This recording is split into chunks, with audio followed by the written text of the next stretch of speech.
J'ai préparé un petit peu donc sur le thème de l'autonomie sur nos fermes.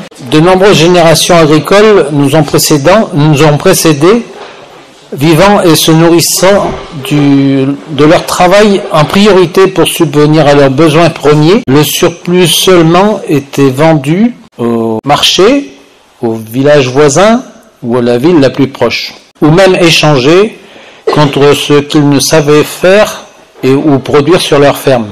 Les stocks étaient précieux pour se garantir de passer les jours d'hiver.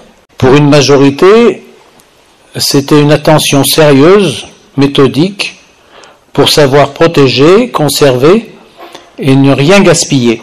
Pasteurisation, frigo et congélateur n'étaient pas présents. Seul un peu de conserve dans l'huile, la cendre, le papier journal, le sel permettait de garder la nourriture pour le passage de l'année entière.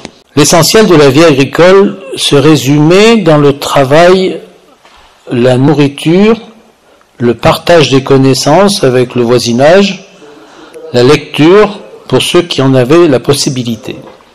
Puis l'électricité et la mécanisation se sont répandues après les villes dans les campagnes.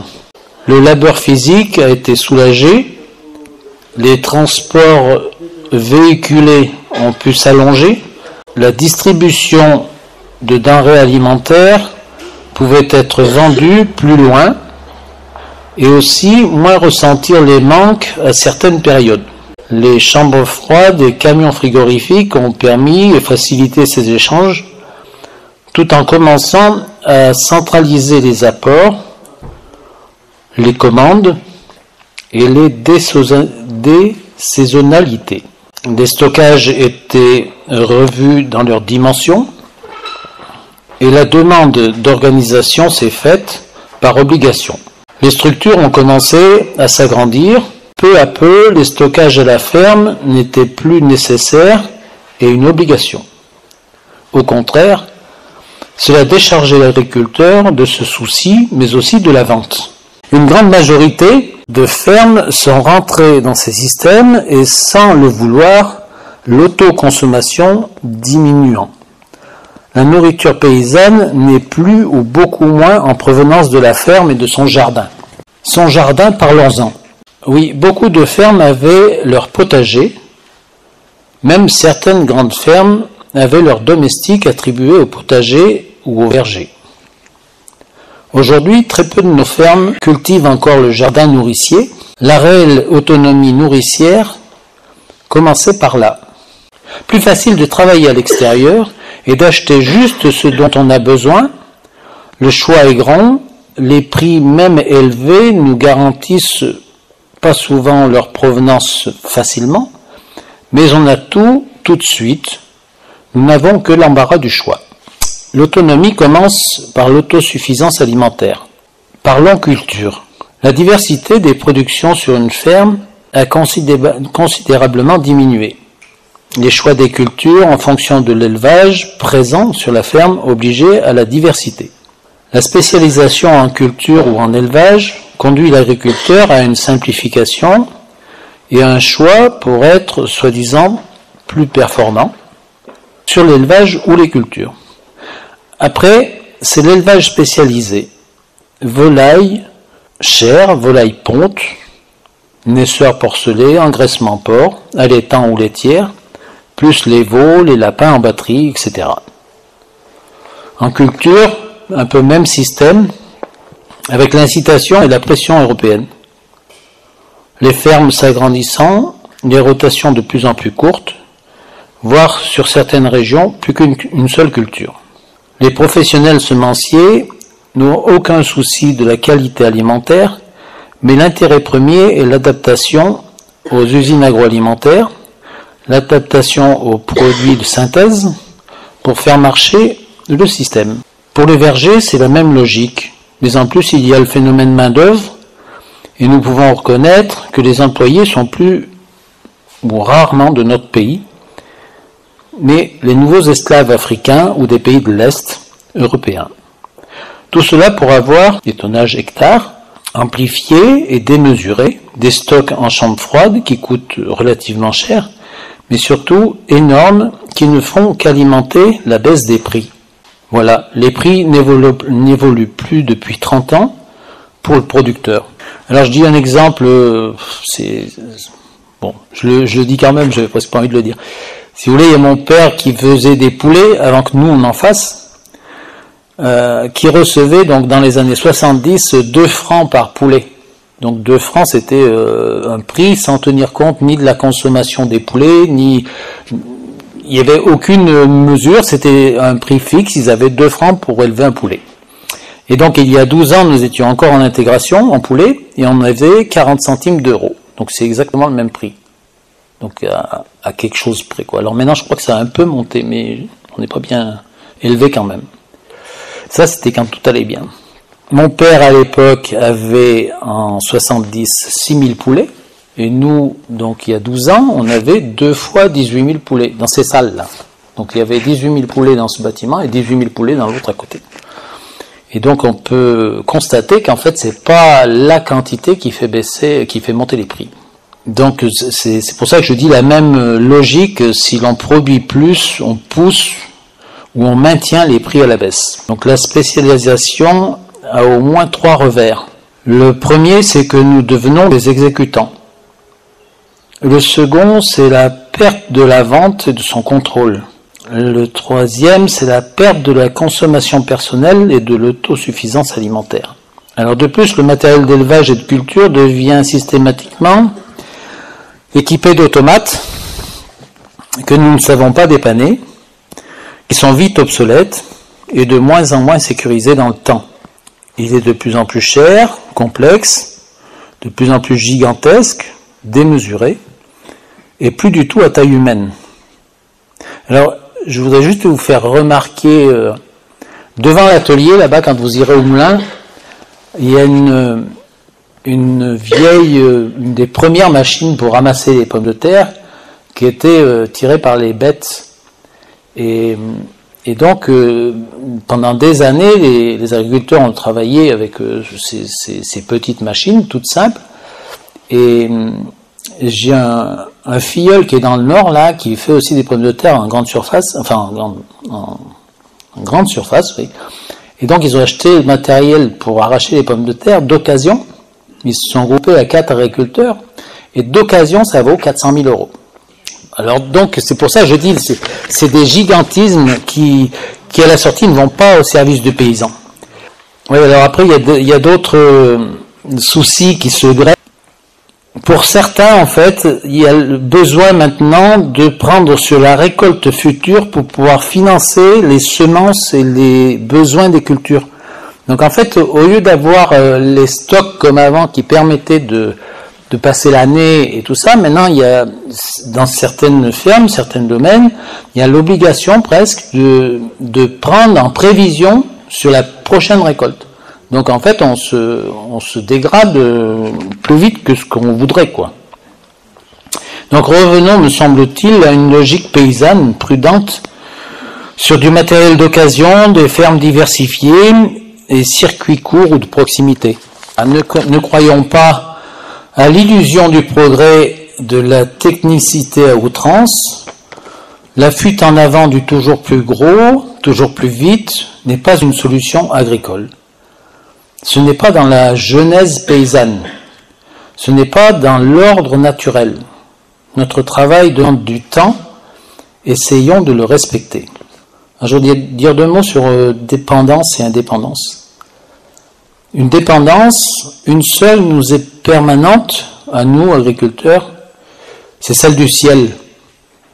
Nous dépendons en priorité du ciel, et me semble-t-il, c'est notre force. Le temps, dans le sens de la durée, n'appartient qu'au ciel. Sur la terre, nous sommes soumis à ce phénomène temps. L'impression étonnante que plus nous accélérons, moins nous avons du temps. Le temps, c'est à nous de le prendre et non de nous le faire voler. Le bon, le beau demande du temps. D'ailleurs, dans beaucoup de corps de métier, c'est identique. Pour l'indépendance vient, me semble-t-il, de notre capacité à maîtriser ce temps.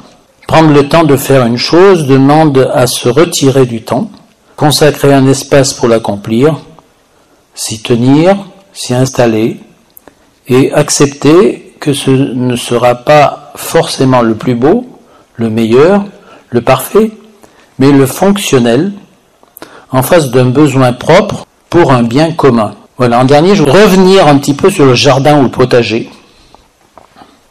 C'est, me semble-t-il, chez nous, avec les quelques animaux, 2 brebis, quelques lapins, quelques poulets, un bien précieux. Mon épouse s'en occupe vraiment avec courage, persévérance, attention, et complète ce que nous ne faisons pas sur la ferme. À la ferme, nous faisons donc la farine, les œufs, l'huile, les pommes de terre, le petit verger, poires, abricots, pommes, figues, prunes, et petits fruits rouges, c'est à la maison. Ainsi que les sorbets, les conserves, les confitures. Donc ça, c'est tout mon épouse. Le jardin fait 240 mètres carrés et nourrit et a nourri toute notre petite famille et ses 7 enfants. Je pense qu'André et Jean-Marc, qui sont présents, pourraient témoigner de la même chose. En tout cas, merci à mon épouse. L'autonomie, c'est grâce à elle. Donc nous allons partager les différentes activités. J'essaye de compléter l'autonomie sur chaque poste. Nous n'avons aucun mérite parce que les idées viennent du ciel.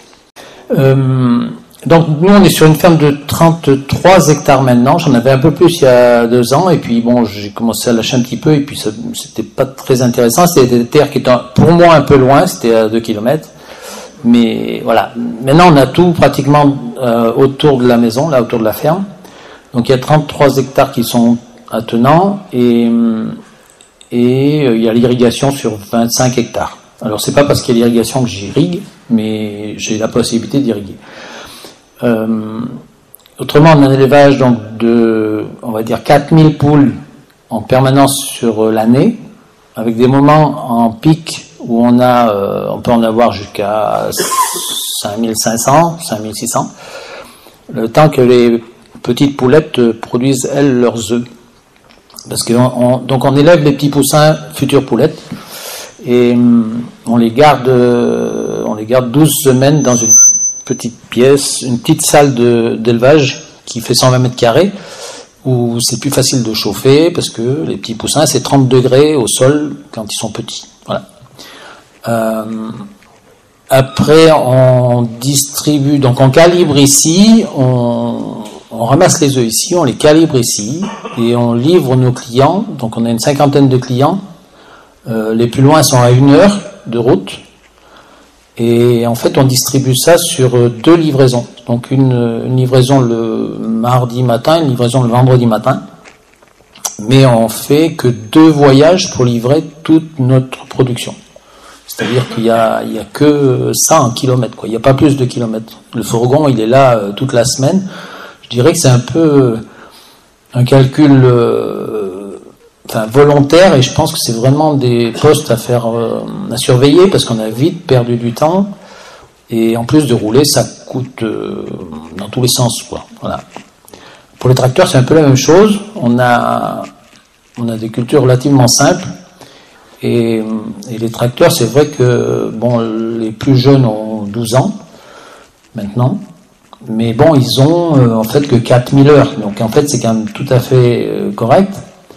Et c'est un peu l'avantage d'avoir du matériel chez soi. Donc tout le matériel dont on a besoin en fait, sauf la moisson et le pressage, mais tout le reste est en personnel. C'est-à-dire j'achète plutôt du matériel d'occasion si je peux, si je trouve. Mais c'est rare d'acheter du matériel neuf. Alors j'en ai acheté il y a quelques années, il y a 12 ans, mais depuis je me suis bien calmé. Et en fait, si on fait attention, il y a beaucoup de matériel qu'on peut trouver d'occasion maintenant, parce que la plupart des fermes s'agrandissent et renouvellent le matériel en prenant du plus gros matériel. Et je pense qu'il faut être prudent sur le matériel. Voilà. Donc, que dire de plus ? On a 3 productions essentielles, donc le blé, le millet. Donc le blé, on le transforme en farine. Le millet, c'est pour les poules. Je suis dépendant aussi d'un fabricant d'aliments, c'est-à-dire que pour 4000 poules, la ferme est trop petite si je veux la nourrir complètement. Donc du coup, j'achète les 3 quarts de l'aliment des pondeuses, donc il est acheté, et on complète avec en gros un quart de ce qu'on produit chez nous. Donc il y a le millet, et puis on donne aussi du son, donc le reste de la meunerie.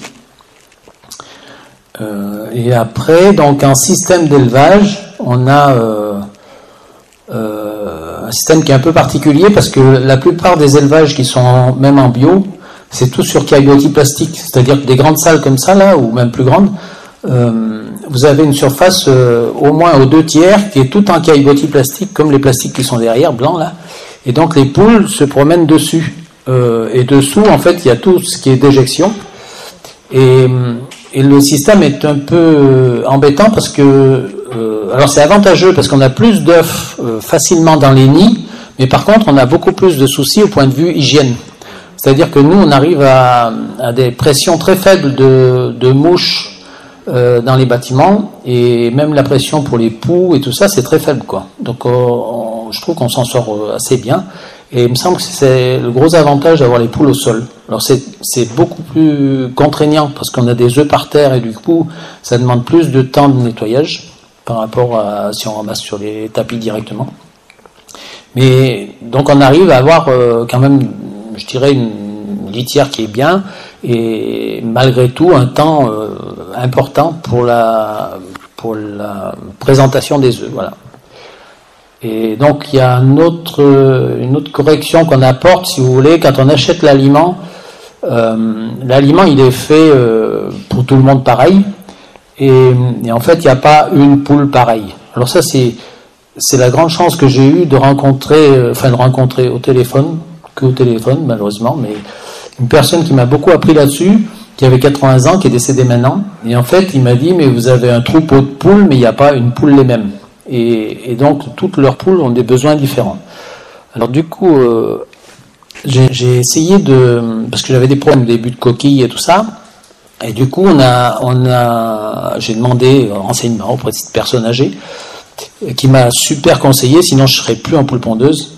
Donc on a commencé à additionner de la coquille d'huître en libre service. Et du coup, grâce à cette coquille d'huître en libre service, on arrive à avoir des coquilles belles, maximum de belles.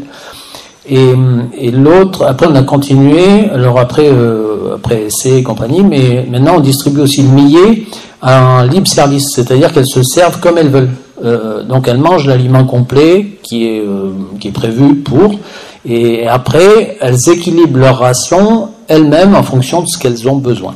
Donc du coup on arrive à avoir, je dirais, un respect de l'animal, et ça donne quand même de grandes satisfactions au point de vue qualité des œufs. Voilà.